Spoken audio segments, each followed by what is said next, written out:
Hello, my friends. I trust you are well and that life is swinging in your favor. And today, in this video presentation, which is the first part of a 12-part series, together we will explore the psychology and behavioral traits of the Devious dozen archetypes. So, who are the Devious dozen archetypes? Well, the Devious dozen is a catchy title that I've given to summarize these 12 individual mindset, these 12 different personas that exist within all human beings. And each of these 12 different human archetypes have unique attributes, these innate drives and desires to achieve specific outcomes in our life. Drives and desires that are triggered by the fundamental need to avoid pain and obtain pleasure. And the Devious dozen, the 12 human archetypes that we will start exploring today in this video presentation, are known by the archetypal names. We have the fantasist archetype, the escape artist archetype, the false victim archetype, the sadist archetype, the defeatist, the exhibitionist, the thrill seeker, the trickster, the imposter, the jester, the sycophant, and the perfectionist archetype. And by their archetypal names alone, you already have a good idea of the main characteristic traits of each archetype. However, if you are new to these different archetypes, if you are unfamiliar with the psychology and concept of what it means to think and behave with archetypal qualities, then this presentation and the 12 that will follow as part of this 12-part series will enlighten, educate, and empower you with the self-knowledge and self-awareness of these archetypes so that you can gain the key skill of self-mastery. And why is self-mastery so crucial? Because that to which you have not mastered about yourself will be a part of you that is a slave to unconscious, involuntary, and reactive behaviors. In other words, the part of your life that is not mastered is a part of your life that is without temperance and virtue. And the Devious dozen archetypes are human traits that most people have not yet mastered. So for certain, this is a presentation that you don't want to miss. So let's begin with defining what is a human archetype. Well, a human archetype is a typical example of a certain person, a certain appearance, a certain role, a certain behavior that is a reoccurring theme in society. So, for example, a human archetype could be a rock star. That's because rock stars have a particular style, sound, expression, and behavior. Another example of a human archetype would be an airline hostess, because that is an original and distinct role that we see repeated within the airline industry. Another example would be a prostitute, and I say that to grab your attention, and because prostitutes offer a certain service and conduct business and behavior in a certain way. There is a typical person that plays that role. We can also have cultural archetypes. So, for example, not so long ago, I was visiting the country of Turkey, and I traveled across the southern turquoise coast from east to west of Turkey. And During my adventures, I noticed that there was an archetype of a Turkish man. And the typical Turkish man is of Muslim faith. He is always clasping onto Turkish prayer beads. He regularly visits the synagogue for his daily prayers, and he drinks Turkish tea. So there is a certain tradition, a certain habit, a certain pattern that makes a human archetype. And if you were to think about the culture in your country and the different types of business and relational roles that people play, you too will start to see patterns and become acutely aware of different human archetypes. So now that you know what a human archetype is, you need to know what is different about the Devious dozen archetypes that I am now going to share and explore with you. So there are 5 important points that you need to know about the Devious dozen archetypes. And that is that they are archetypal drives and desires. They are fragmented mindsets. They are the reason that we self-abuse and self-sabotage. They are agents of psychological subterfuge. And they are the reason that we get caught within karmic cycles. So let's go through these points individually. And we start with the fact that the Devious dozen are archetypal drives and desires. So the 12 archetypes that you are going to learn about during this series of presentation are the result of innate drives and desires that are the underlying causation and catalyst of all human behaviors. Everything that we believe, think, say, and do can be traced right back to the drives and desires of these 12 archetypes. Therefore, if you truly want to understand who you really are, why you do what you do, then you need to become aware of how these archetypal drives and desires are triggering and directing your behavior. So let's briefly define what a human drive is. Well, simply put, we have this innate psychological and biological determination, impulse, and urge to attain a specific outcome that satisfies a need. For example, we have a driven need to be social, to eat, to have sex, and we'll delve into the other different drives as we explore each archetype individually.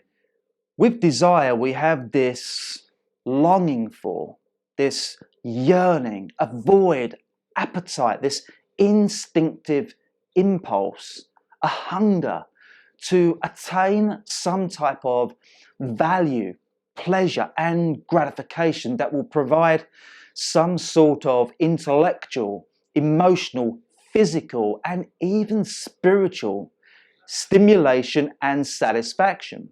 And both our drives and desires are interconnected. And our innate human drives and desires can be normal, balanced, and healthy, or they can be abnormal, imbalanced, and unhealthy. When it is the latter, we have cultivated drives and desires that are insatiable, inappropriate, and detrimental, and therefore we can develop unhealthy drives and desires that lead to self-abuse and self-sabotage, whereby we do things that leads to harm, loss, and injury.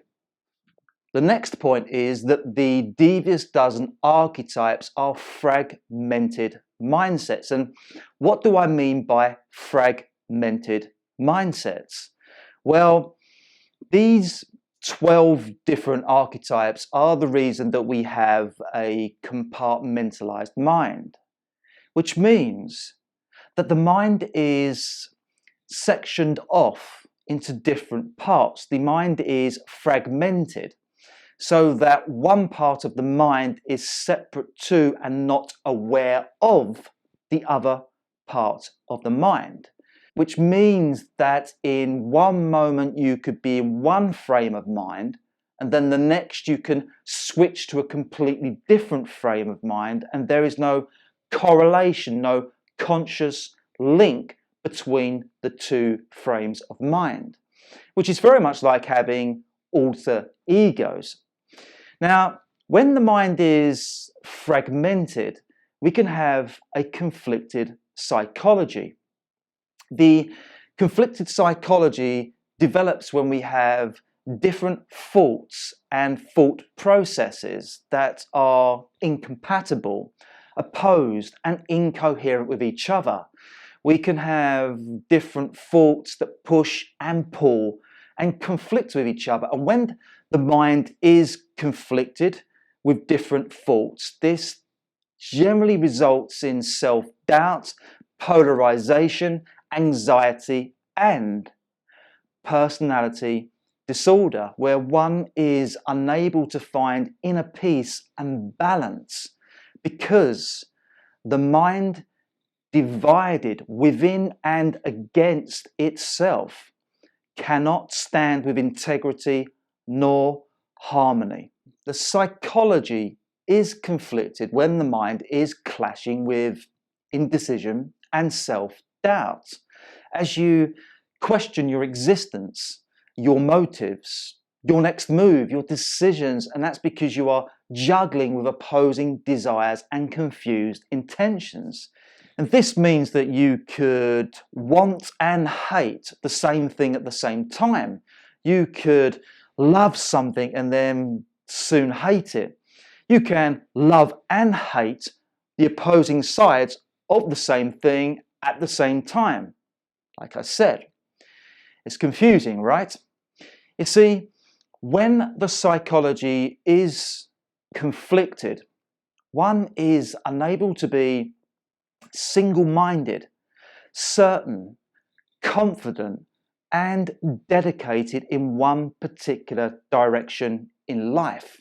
The conflicted mind is always doubtful, dubious, anxious, indecisive, and hesitant, which makes it extremely difficult to near on impossible to cultivate a congruent, consistent, and progressive relationship with the self, with others, and with reality itself. As within, so without, the conflicted mind does make for an unstable lifestyle that is fraught with conflicts, because if the communications aren't sound in here, then your perception and subsequent communications out there won't be sound either. A conflicted psychology tends to result in contrary and unreliable communications with people out there, which does cause problematic relationships that fluctuate and falter between ambivalence, suspiciousness, and distrust. Furthermore, a conflicted psychology with its unstable traits means that we can be hypercritical and contradictive with behavior, which means that we can make these strong claims and bold moves one moment, and then sometime later we do something that is completely the opposite. In fact, the differing characteristics within a person are well noted in society by the terms split personality, two-faced, within two minds, acting crafty, backstabber, and double standards. Those aforementioned labels, they define someone that is devious in nature.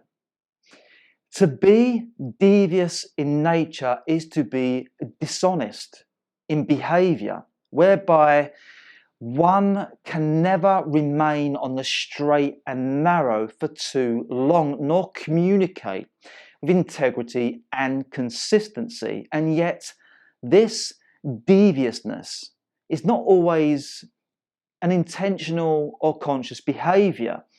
It is because the individual is shifting from one different drive, desire, motive, and perspective to the next, and doing so without conscious awareness of why they do, because they have a compartmentalized mind.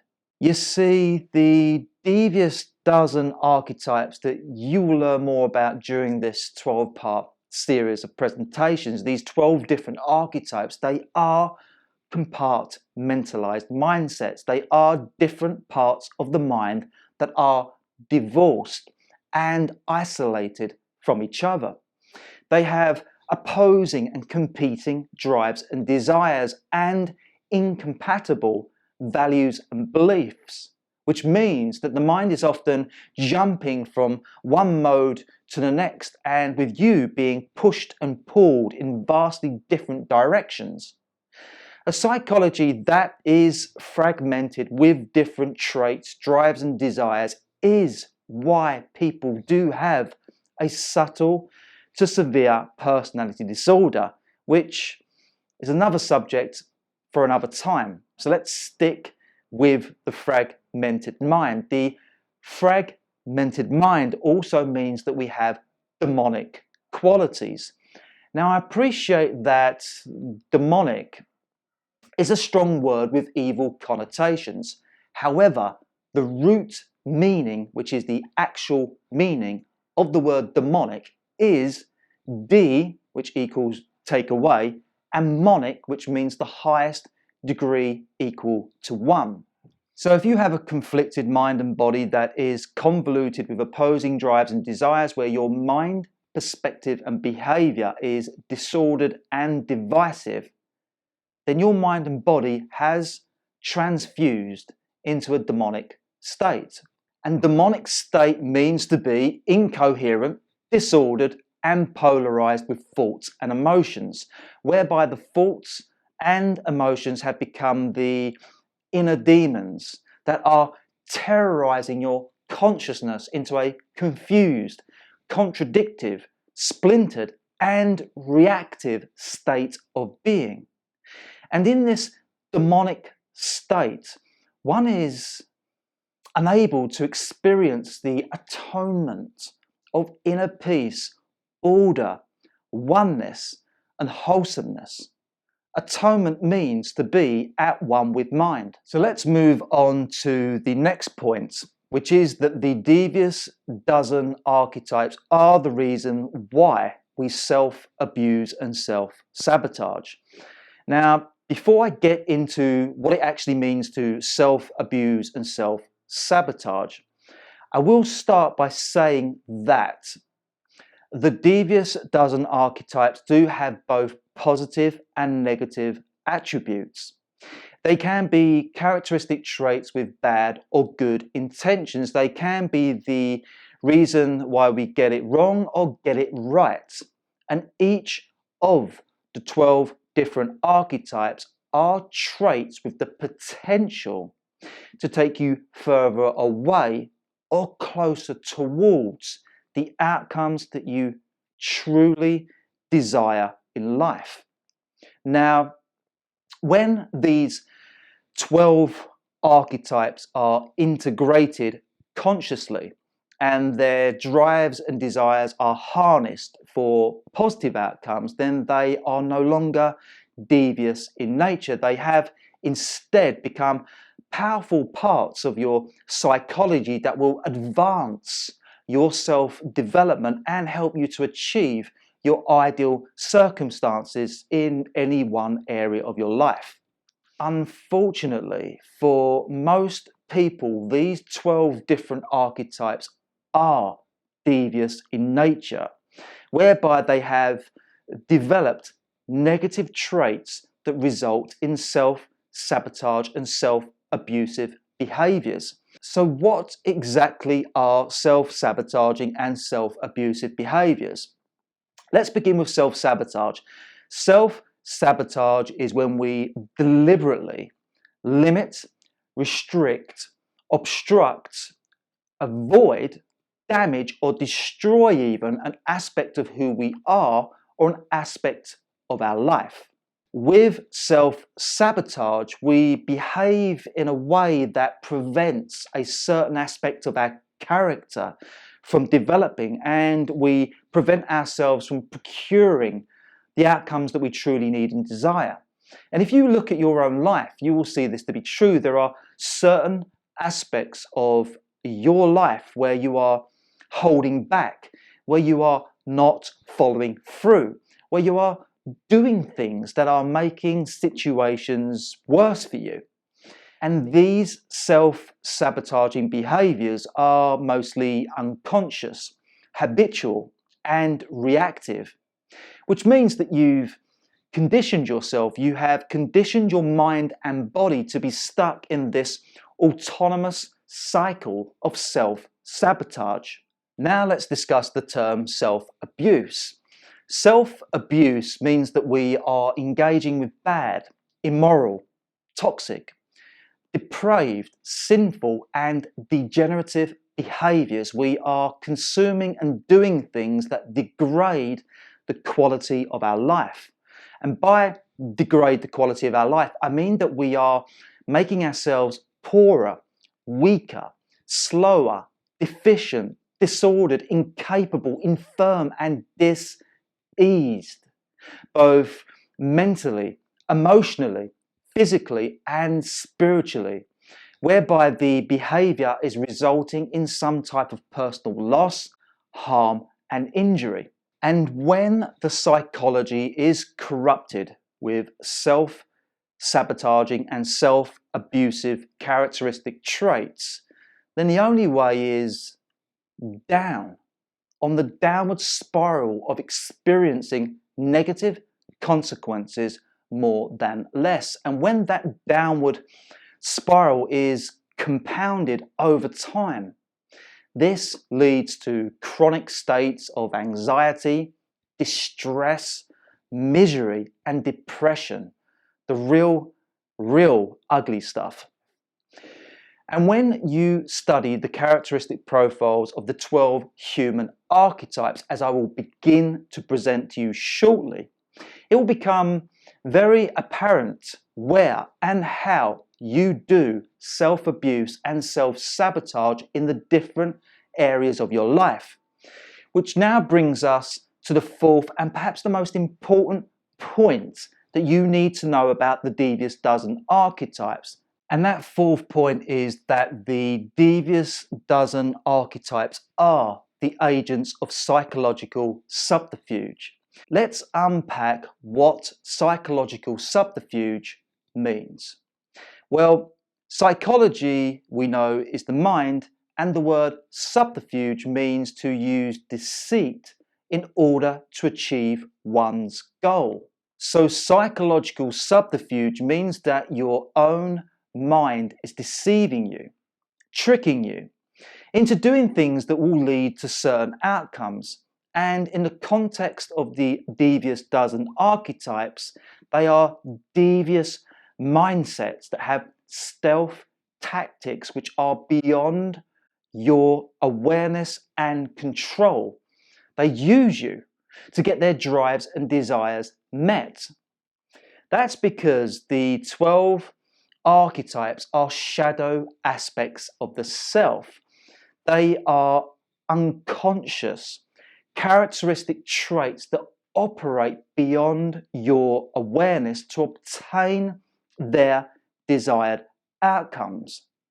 In other words, when you are playing the role of a Devious dozen archetype, for the most part you are unaware of the underlying motives and reasons of why the archetype thinks and behaves the way it does, and you are unaware that you are being manipulated by the thoughts and emotions of that archetype. Because think about it. Before I introduced to you those 12 different archetypes, you were totally unaware of the fact that they existed within you as part of the human psychology. And of course, if you are unaware of how the different parts of your psychology works and affects your behavior, then these parts of you would be unconscious to you. They would be out of your awareness and in the shadows of your mind.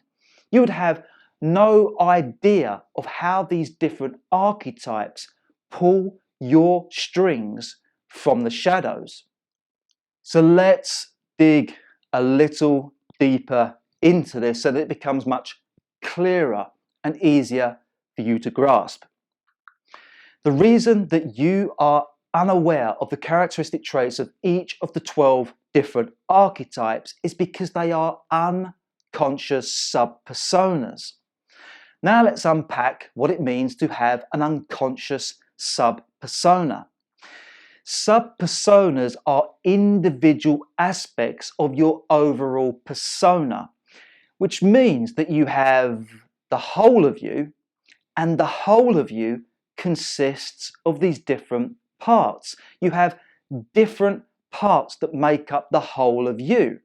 And by the word you, I mean the self, the identity, and the characteristics of you. So just to reconfirm, the 12 archetypes are sub-personas. They are parts of you that make up the whole of you. And the archetypes are referred to as sub-personas because they operate with 4 distinct qualities. Number 1, they are subconscious. They reside inside the unconscious aspect of the mind and therefore operate beyond your self-awareness, which means that the mindset and behavior of each archetype can take place autonomously and involuntarily and control the way that you think and behave without you being aware of it. Number 2, sub-personas are substitutions, which means that each archetype is an alternative trait. They are alters that have small but significant characteristic changes to the way that you behave. And these alters will switch on and off when triggered by key stimulus and cues. Number 3, they are substandards.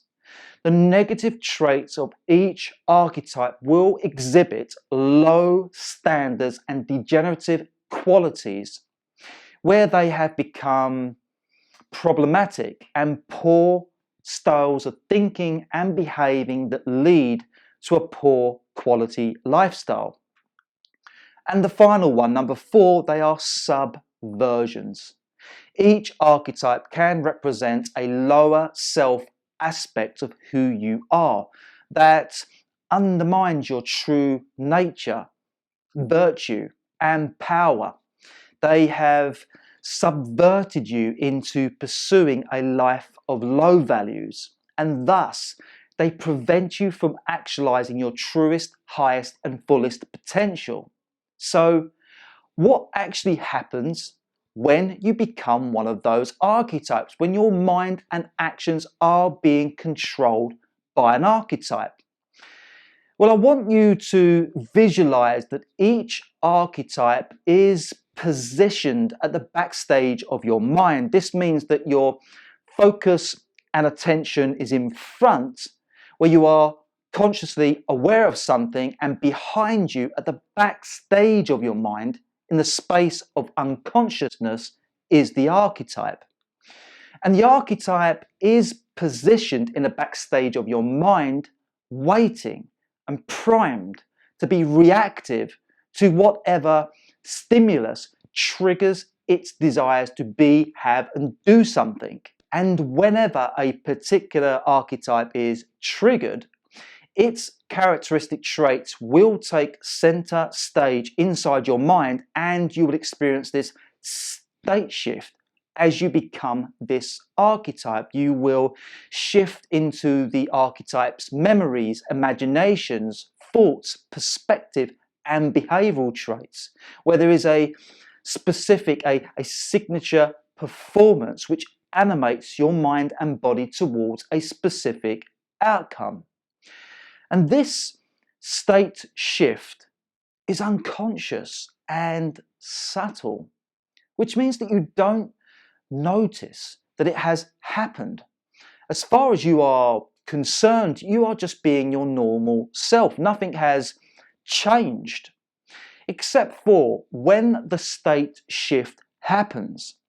Your focus and attention has changed towards a different need and outcome, and it has changed towards obtaining the desires of the archetype, which has now taken possession of your mind. Now, I know this might sound a little scary when I talk about possession, but I need you to realize that you are not your mind. I need you to realize that the true you, not the identity of you, not the name, the background, or the beliefs of you, but the true you is your awareness, your conscious awareness that is aware of what's going on inside your mind. And your level of conscious awareness is to the level that you are self-aware. Self-aware that you are aware of the psychology of your conditioned mind. The conditioned mind is a mind that is conditioned with thoughts and images with emotions. And when you are lost in thought, when you are being directed by your thoughts, images and emotions, then those thoughts, images and emotions have taken possession of you. They are controlling your behavior. They have snatched your awareness from the present moment so that you are attached to and identified with the conditions of your mind. And when identified with and in agreement with the conditions of your mind, you are a slave to the mind. So when you experience a state shift, when you become one of these archetypes, you are being possessed by the thoughts, images, and emotions of that archetype. You have become a slave to the drives and desires of that archetype. And to give you an example of what that is like, a state shift is what happens when we feel hungry and get the impulsive urge to eat food. The mind and body is utterly possessed and triggered by nothing else than strong desires, vivid images and suggestive thoughts that are fixated upon the what, where, and the when will I eat. We are being driven towards obtaining food. Getting food is the focus, the attention, and the desired outcome. And once a desire has been satisfied, in this case, you've eaten, then your mind and body shifts into a different state and moves on to the next task. And we do unconsciously flip between different states of mind and behaviors without realizing that we do. State shifting is a normal de facto of life. We often shift into altered characteristics each time that we engage with different tasks and role plays that require a different mindset and skill. We often become a different person from one moment and situation to the next.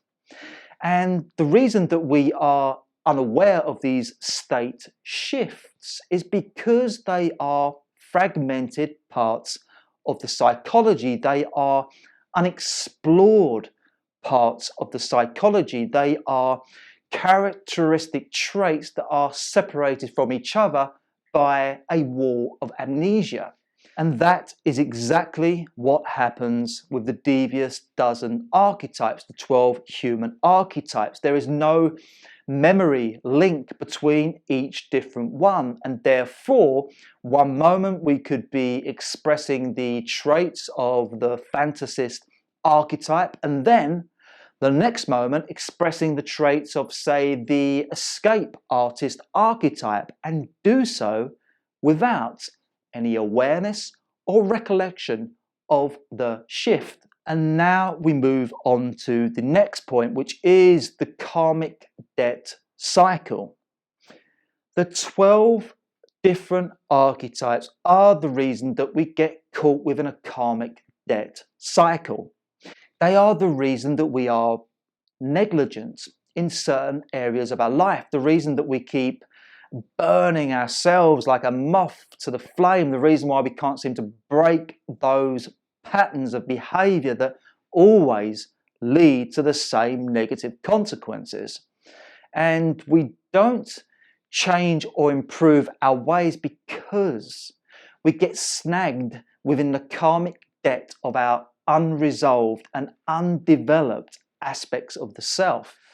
They are mindsets that have festered into fruition because we lack reflection and contemplation over our past life experiences and actions to establish the cause and effects of our experiences and determine right from wrong. Reflection is the ability to look back at our past experiences and then take an honest review of what happened. With reflection, we can establish what went wrong in the past, we can learn a truth, a new way, a wisdom, and then make adjustments to our behavior today to get a different or a better result in a similar situation in the future. You see, reflection is pivotal to gain hindsight. Hindsight is the understanding of how a past situation or event happened and developed.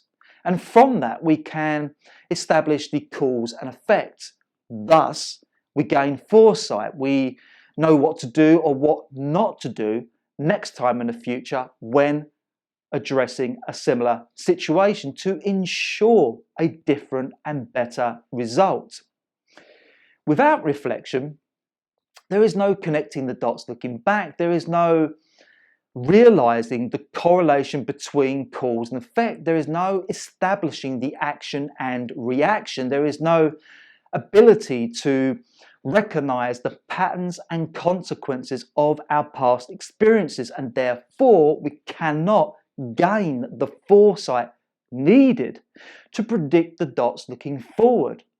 Without foresight, we move forward without wisdom and prudence, and we make the same poor decisions that inevitably leads to the same negative consequences.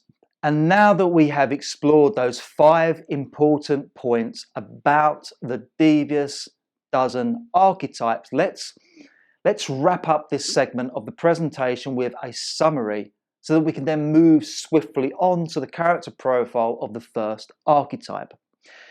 So far, you have learned about the Devious dozen archetypes, that there are 12 human archetypes. We have the fantasist archetype, the escape artist archetype, the false victim archetype, the sadist archetype, the defeatist, the exhibitionist, the thrill seeker, the trickster, the imposter, the jester, the sycophant, and the perfectionist archetype.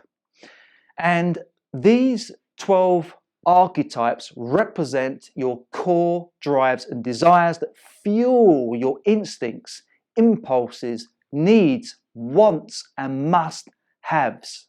And through a lifetime of mind conditioning, the traits of the 12 archetypes have become unconscious, involuntary, normalized, and acceptable parts of who you are and what you do.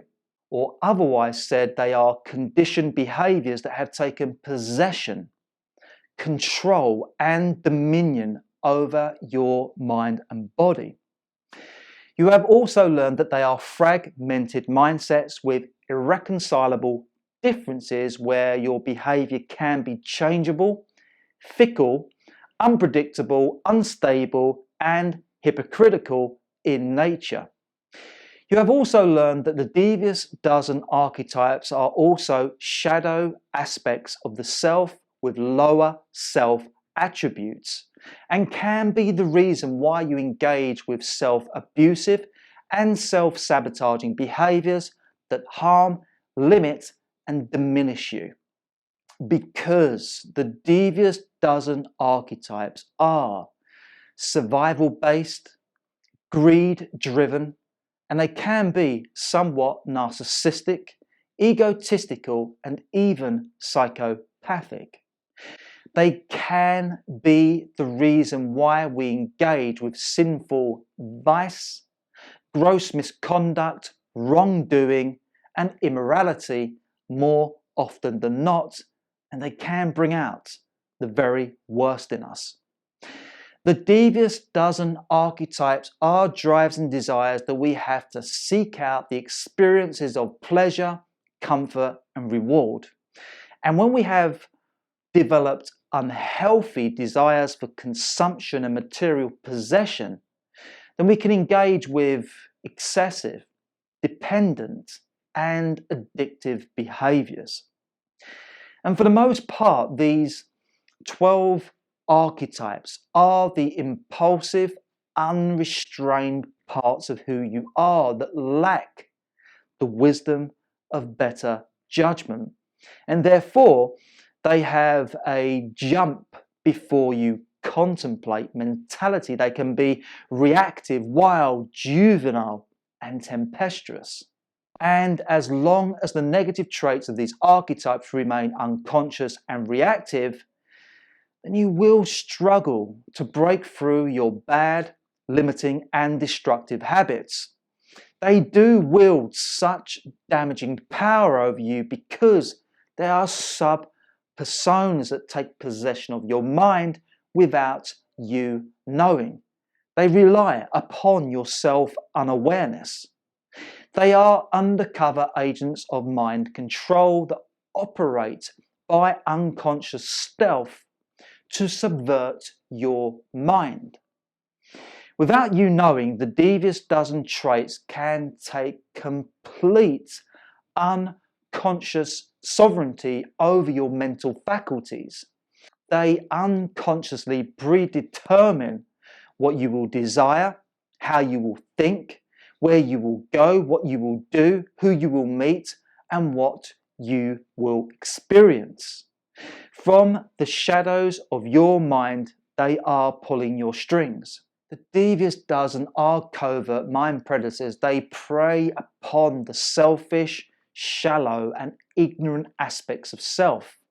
And I myself have been the unconscious prey to their detrimental clique. And so I speak from experience when I say that their self-sabotaging and self-abusive ways have got you long before you wake up to the fact that they're even there. Which brings me nicely onto these following quotes. What's left in the unconscious becomes fate. The first quote means that what we say is fate is actually a development of situational events that have been orchestrated by our unconscious traits beyond our awareness. In other words, nothing happens by fate. Most of what takes place in our life is because of unconscious intentions or unconscious programming. We just happen to be unaware of it. That most of the situations that we find ourselves have arrived and manifested because the mind and body is conditioned to unconsciously will itself into that situation. And by will itself, I mean to seek, to arrive at, to participate, to give consent, to acquiesce, to accept. where there is an unconscious part of who we are that by unconscious will has influenced, manipulated, allowed, welcomed, or submitted to a situation taking place. The next quote is this: "What's left unresolved in the unconscious becomes bad luck." The second quote means that when we experience some type of misfortune or hardship that we call bad luck, well, actually it has nothing to do with luck. Bad luck itself is to concede that some type of upset and failure has occurred because of chance or circumstance beyond control rather than one's own actions. And yes, situations do arise into our life unexpectedly, often without request or permission, and that are beyond our control, and yet it is how we choose to respond to those situations that determines how the situation will unfold and end. The choice is always with us. If, however, we have unresolved issues from past experience that are emblazoned with the emotional states of fear, insecurity, traumas, and shames, then we will project those unresolved issues and states into our different experiences and in every choice that we make. And when coming from those negative emotional states, although we might get temporary relief in the moment, there will always be a more damaging negative consequence that will continue to play out over time because of those unresolved issues. So what we call bad luck, not fair, never goes right, always happens to me, and why can't I just catch a break? And whatever else reasoning that you apportion to your negative situations in life, well, the negative situations keep showing up because you unconsciously react to similar situations in the future with those unresolved negative issues and states. In other words, you keep reliving the same bad karma of your unresolved past life experiences. And that is exactly what you will discover is the case with the Devious dozen archetypes, in that they are the unresolved, unconscious aspects of your character that predetermines that you will always manifest the same experiences and results.